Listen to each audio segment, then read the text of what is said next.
देखिए बात कुछ ऐसा है कि ये मोटर के ही साथ ऐसा नहीं है, ये नेचर का लॉ है कि किसी भी चीज़ को आप स्टार्ट करते हैं तो आपको ज़्यादा एफर्ट देना पड़ता है, ज़्यादा मेहनत लगता है।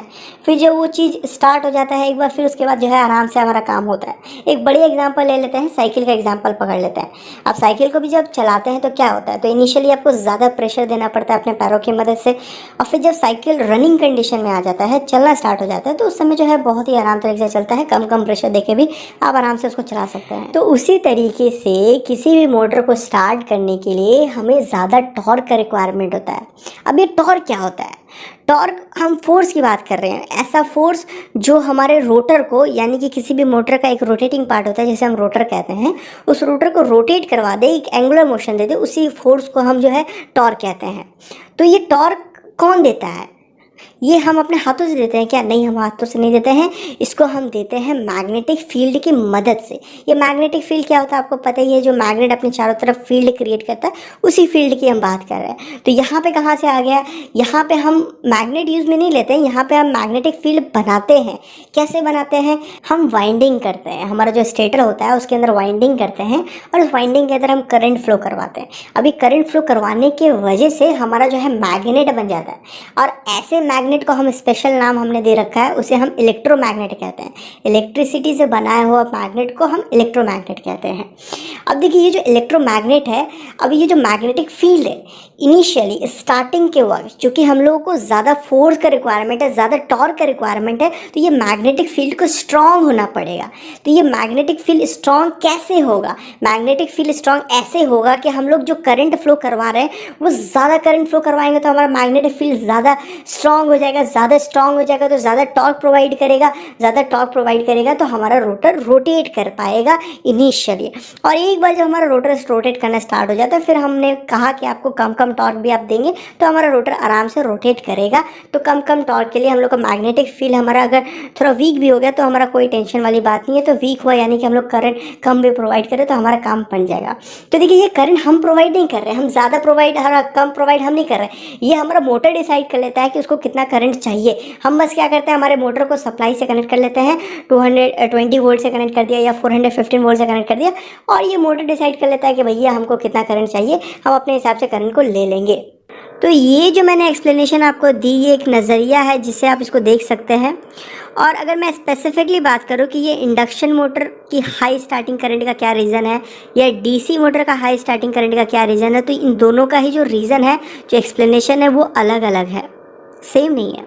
बट इन दोनों का जो रूट कॉज है, जब उसको डेप्थ में एनालाइज करेंगे तो आपको पता चलेगा कि भैया दोनों के ही केस में हमारा रेजिस्टेंस जो है, जो इम्पिडेंस है, इफेक्टिव इम्पिडेंस है, वो कम हो रहा है।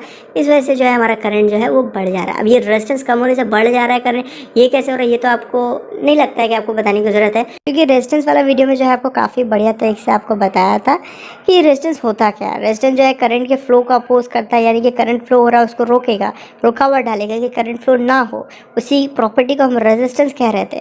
तो ये जो प्रॉपर्टी जो करंट को रोक रहा है, यही कम हो गया, यानी कि करंट भैया अपने मन से कूदेगा, भागेगा, मस्ती करेगा, तो फिर तो भैया करंट बढ़ेगा, आपको पता ही है, बताने की ज़रूरत नहीं है। तो आज के इस वीडियो में हम लोग स्पेसिफिकली इंडक्शन मोटर के बारे में बात करेंगे, इसके पीछे का रीज़न जानने की कोशिश करेंगे, और नेक्स्ट वीडियो में जो है हम लोग डीसी मोटर के बारे में बात करेंगे। ऐसा क्यों? ऐसा इसलिए क्योंकि मैं चाहता हूँ कि आपको एक बढ़िया अंडरस्टैंडिंग, तो बस ऊपर ऊपर बता करके जो है आपको ना निकल जाओ।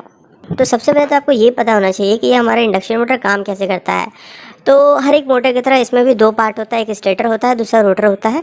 स्टेटर आपको पता है कि वो स्टैटिक पार्ट होता है, स्टेशनरी होता है, और रोटर जो है रोटेटिंग पार्ट होता है जो कि रोटेट करता है। अब देखिए स्टेटर में हम वाइंडिंग कर देते हैं, जैसे स्टेटर वाइंडिंग कहा जाता है, और रोटर में भी वाइंडिंग कहते हैं, तो उसे जो है हम रोटर वाइंडिंग कहते हैं। या तो अगर आप स्क्वायरल की रोटर यूज़ में ले रहे हैं तो वहाँ पर हमारा कॉपर का बार्स होता है जो कि कंडक्टर होता है। अब देखिए क्या होता है कि इस स्टेटर वाइंडिंग को जब हम 3 फेज सप्लाई देते हैं, 3 फेज सप्लाई देने की वजह से इसके अंदर से करंट फ्लो होता है। जब इस वाइंडिंग के अंदर से करंट फ्लो होता है तो मैंने क्या बताया था, ये मैग्नेट की तरह बन जाता है, ये इलेक्ट्रोमैग्नेट बन जाता है। अब ये जो इलेक्ट्रोमैग्नेट है, जो मैग्नेटिक फील्ड है, ये रोटेट करता है। कितने स्पीड में रोटेट करता है? ये सिंक्रोनस स्पीड में रोटेट करता है। ये सिंक्रोनस क्या है? सिंक्रोनस आप कैलकुलेट कर सकते हैं, इसको NS से रिप्रेजेंट करते हैं। NS = 120 F/P होता है। ये एक फार्मूला होता है कि इस स्पीड से जो है हमारा मैग्नेटिक फील्ड वो रोटेट करता है कुछ इस तरीके से। अब देखिए ये मैग्नेटिक फील्ड हमारा रोटेट कर रहा है मोटर के अंदर। अब मोटर के अंदर हमारा रोटर भी है जिसके ऊपर हमने कंडक्टर लगा रखा है। अब अगर मैग्नेटिक फील्ड और कंडक्टर के बीच में रिलेटिव स्पीड आता है, रिलेटिव मोशन आता है, तो क्या होगा? हमारा ईएमएफ इंड्यूस होता है एज पर फैराडेज लॉ। आपने बताया, फैराडेज अंकल ने हमें ये बताया था कि अगर ऐसा कुछ होता है, मैग्नेटिक फील्ड किसी कंडक्टर से लिंक करता है, चेंज होता है, या तो अब दूसरे तरीके से ऐसे कहें कि उन दोनों के बीच में रिलेटिव मोशन होता है, तो हमारा ईएमएफ इंड्यूस होगा। और अगर सर्किट कंप्लीट होता है तो करंट फ्लो होगा। तो सर्किट हमारा कंप्लीट होता है, फिर उसके बाद करंट फ्लो होता है। तो करंट जब भी फ्लो होता है तो क्या होता है? करंट फ्लो होगा तो current carrying conductor place in a magnetic field experiences force, और वो एक्सपीरियंस करता है फोर्स का, रोटेट करता है। ये चीज़ आपको समझ में आता है? क्या मैंने आपको बताया? ये मोटर का वर्किंग प्रिंसिपल जस्ट अब मैंने आपको बताया, कई बार मैंने आपको बताया। अगर आपको नहीं समझ में आया तो मुझे कमेंट सेक्शन में बताना, मैं 3 फेज इंडक्शन मोटर के ऊपर एक डेडिकेटेड वीडियो बना दूंगा। बस आप ऐसा समझिए कि हमारा रोटेटिंग मैग्नेटिक फील्ड बनता है, जिसकी वजह से जो है हमारा रोटर भी फिर रोटेट करना स्टार्ट करता है। तो यहाँ तक हम लोग को समझ में आता है। तो अगर आप इस 3 फेज इंडक्शन मोटर का इक्विवेलेंट सर्किट बनाएंगे, जो कि हमारे 3 फेज ट्रांसफार्मर जैसा ही होता है, तो पहले तो आपको ये पता होना चाहिए ये इक्विवेलेंट सर्किट होता क्या है। तो देखिए, इक्विवेलेंट सर्किट क्या है? हमारे मोटर में जितना भी हमने वाइंडिंग वगैरह कर रखा है, अगर सारे वाइंडिंग में जितना रेजिस्टेंस का प्रॉपर्टी है, जितना इंडक्टेंस का प्रॉपर्टी है, जितना फ्लक्स क्रिएट होने वाला है, जितना लॉसेस होने वाला है, इन सारे पैरामीटर को ध्यान में रख करके अगर आप सर्किट बनाते हैं, तो उस पर्टिकुलर सर्किट को हम इक्विवेलेंट सर्किट कहेंगे। इक्विवेलेंट इसलिए क्योंकि वो हमारे मोटर को दर्शाएगा, हमारे मोटर को कि जितनी भी प्रॉपर्टी है उन सब को जो है हमने एक सर्किट के फॉर्म में उतार दिया है। और अगर आप सर्किट को स्टडी करते हैं, यानी कि आप मोटर के बिहेवियर को स्टडी कर रहे हैं, उसके नेचर को स्टडी कर रहे हैं, उसके परफॉर्मेंस के बारे में जो है आपको सारी जानकारी मिल जाएगी। तो ये हमारा इक्विवेलेंट सर्किट होता है। अभी जो आप सर्किट देख रहे हैं, ये हमारा अप्रॉक्सीमेट इक्विवेलेंट सर्किट है। अब ये अप्रॉक्सीमेट इक्विवेलेंट सर्किट क्या होता है? ये हमारे इक्विवेलेंट सर्किट से ही हमने इसको बनाया है, उसको और भी मॉडिफाई किया है, उसको और भी सिंप्लीफाई किया है, ताकि चीज़ें और भी आसान हो जाए और भी सिंपली तरीके से आपको चीज़ें समझ में आ जाए। तो देखिए, ये जो सर्किट आपको काफ़ी कॉम्प्लेक्स दिख रहा होगा, थोड़ा डिफिकल्ट दिख रहा होगा, पर घबराए नहीं, मैं आपको सर्किट पूरा एक्सप्लेन करने वाला नहीं हूँ, कभी और एक्सप्लेन करेंगे। बस यहाँ से कुछ चीज़ें मैं आपको बताने वाला हूँ, तो उसको अच्छे से आप सुने, काफ़ी ईजी आपको आराम से समझ में आ जाएगा। तो देखिए, यहाँ पे क्या दिख रहा है आपको? यहाँ पे एक वेरिएबल रेजिस्टर दिख रहा है आपको। ये वेरिएबल रेजिस्टर क्या होता है, इसके बारे में मुझे जो है बताने की ज़रूरत नहीं है, आपको ऑलरेडी पता है कि ये एक ऐसा रेजिस्टर है जिसकी वैल्यू जो है चेंज हो सकता है, बदल सकता है, ये कॉन्स्टेंट नहीं होता है। तो ये कैसे बदलेगा, किसके ऊपर बदलेगा, क्या चेंज होगा तो ये बदलेगा? तो ये पता चलता है यहाँ पे जो इक्वेशन लिखा हुआ है, यहाँ पे जो फॉर्मूला लिखा हुआ है, वहाँ से पता चलता है। क्या लिखा हुआ है? R/S × 1 - S है। तो यहाँ पे R तो कांस्टेंट है, जो कि रेजिस्टेंस है। यहाँ पे S जो है स्लिप, ये स्लिप का वैल्यू बदलता है। तो ये स्लिप क्या है और कैसे बदलता है, और ये बदलता है तो क्या होता है? ये बदलता है तो हमारा ये जो पर्टिकुलर रेजिस्टेंस है, इसका वैल्यू बदलता है। ये रेजिस्टेंस का वैल्यू अगर बदलेगा तो हमारा जो ओवरऑल सर्किट है, इसका रेजिस्टेंस बदलेगा। देखिए, ओवरऑल सर्किट का मैं रेजिस्टेंस ना कहेगा कि इम्पीडेंस कहना ज़्यादा बेटर रहेगा, अप्रोप्रिएट रहेगा। तो इम्पीडेंस क्या होता है? इम्पीडेंस आप समझ लें कि रेजिस्टेंस जैसा ही होता है, इसके बारे में डिटेल एक वीडियो हम बनाएंगे। तो आप ऐसा समझिए, ये भी करंट के चेंज को अपोज करता है, पर कुछ टेक्निकल डिफरेंसेस है। तो ये इम्पीडेंस और रेजिस्टेंस बदलने से हमारे सर्किट में करंट बदलेगा, ये तो आपको समझ में आता है। तो अब ये स्लिप कैसे बदल रहा है, इसको हम लोग समझते हैं, तब आपको समझ में आएगा कि कैसे ये स्टार्ट करते वक्त हमारा हाई करंट ले रहा है। तो देखिए, स्लिप क्या होता है? स्लिप का मतलब ये होता है कि जो रोटेटिंग मैग्नेटिक फील्ड मैंने बताया था, NS सिंक्रोनस स्पीड में जो रोटेट कर रहा था, तो वो सिंक्रोनस स्पीड और हमारे रोटर का स्पीड का डिफरेंस होता है। इसका जो फॉर्मूला होता है, S = NS - NR / NS। यहाँ पे NR है हमारा रोटर का स्पीड, कितना स्पीड में हमारा रोटर घूम रहा है, और NS है हमारा सिंक्रोनस स्पीड, जो मैंने आपको बताया था 120 F/p होता है, जो कि हमारा एक पर्टिकुलर स्पीड में रोटेट कर रहा है। हमने जैसे ही सप्लाई दिया, वो रोटेट करना स्टार्ट कर देता है। तो ये जो स्लिप का वैल्यू है, वो मैक्सिमम 1 हो सकता है और मिनिमम 0 होगा। अब देखिए, ये 0 कब होगा? स्लिप का वैल्यू 0 कब होगा?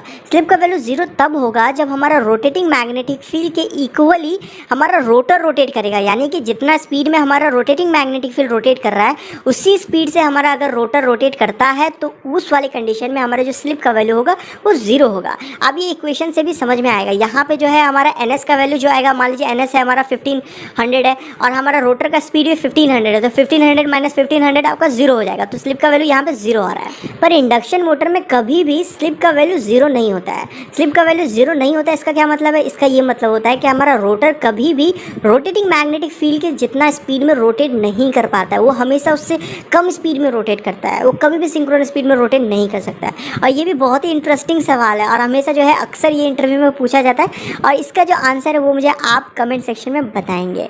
तो ये जो स्लिप है वो 1 कब होता है? 1 तब होता है जब हम अपने मोटर को जस्ट स्टार्ट करते हैं। तो उस समय क्या होता है? उस समय हमारा जो रोटर होता है उसका स्पीड 0 होता है, यानी कि वो रुका हुआ रहता है। और जैसे ही हम स्टार्ट करते हैं हमारा रोटेटिंग मैग्नेटिक फील्ड रोटेट करता है ns के स्पीड में, पर हमारा रोटर जो है वो 0 होता है, फिर उसके बाद वो रोटेट करना स्टार्ट होता है। तो देखिए उस समय अगर आप स्लिप का वैल्यू कैलकुलेट करते हैं फॉर्मूला से s equal to ns minus nr/ns से, तो nr का वैल्यू उस समय 0 है, तो जब पुट करेंगे तो आपका s का वैल्यू यहाँ पे 1 आ रहा है। तो यहाँ से हमें ये समझ में आता है जब हम मोटर को स्टार्ट करते हैं तो हमारा जो स्लिप है वो 1 होता है। इतनी इन्फॉर्मेशन यहाँ तक आपको समझ में आ गया। अब आ जाइए इक्विवेलेंट सर्किट में। अब ये जो इक्विवेलेंट सर्किट में ये जो वेरिएबल रजिस्टर आप देख रहे हैं r/s इंटू 1 माइनस s, तो यहाँ पे s का वैल्यू यानी कि जब स्टार्ट करेंगे तो s का वैल्यू क्या होता है हमारा 1 होता है, मैंने बताया। तो ये 1 माइनस 1 क्या हो जाएगा 0 हो जाएगा, यानी कि ये जब मल्टीप्लाई होगा तो हमारा ये वाला जो रेजिस्टेंस है वो 0 हो जाएगा। यानी कि जब हम स्टार्ट करते हैं तो ये वाला जो पूरा वेरिएबल रजिस्टर का जो रेजिस्टेंस आपको मिलने वाला है वो 0 मिलने वाला है। यानी कि ओवरऑल अगर सर्किट का रेजिस्टेंस आप देखेंगे या इम्पीडेंस आप देखेंगे तो वो आपका मिनिमम होगा, कम से कम होगा। तो कम से कम अगर रेजिस्टेंस होता है, कम से कम इम्पीडेंस होता है, तो हमारा करंट क्या होगा वो ज़्यादा से ज़्यादा होगा। इसी वजह से हमारा इंडक्शन मोटर स्टार्ट होते वक्त बहुत ज़्यादा करंट लेता है। नॉर्मल करंट से वो जो है 5 to 7 टाइम्स ज़्यादा करंट लेता है। तो ये है प्रॉपर एक्सप्लेनेशन कि क्यों हमारा इंडक्शन मोटर स्टार्ट होते वक्त ज़्यादा करंट लेता है। अब डीसी मोटर के पीछे का क्या रीज़न है तो उसका एक अलग एक्सप्लेनेशन है, वहाँ पे बैक ईएमएफ का कंसेप्ट आता है। वो जो है हम नेक्स्ट वीडियो में बात करेंगे, क्योंकि बैक ईएमएफ होता क्या है उसके बारे में भी आपको डिटेल में बताना पड़ेगा। तो अगर ये वीडियो आपको पसंद आया तो इसे लाइक करके बताएं, और कैसा लगा अपना फीडबैक जो है हमें ज़रूर दें। और चैनल को सब्सक्राइब नहीं किया तो सब्सक्राइब कर बेल आइकन को ज़रूर प्रेस करें ताकि आने वाले हर एक वीडियो का नोटिफिकेशन आपको मिल पाए। मिलते हैं ऐसे किसी वीडियो में। Till then take care, bye bye.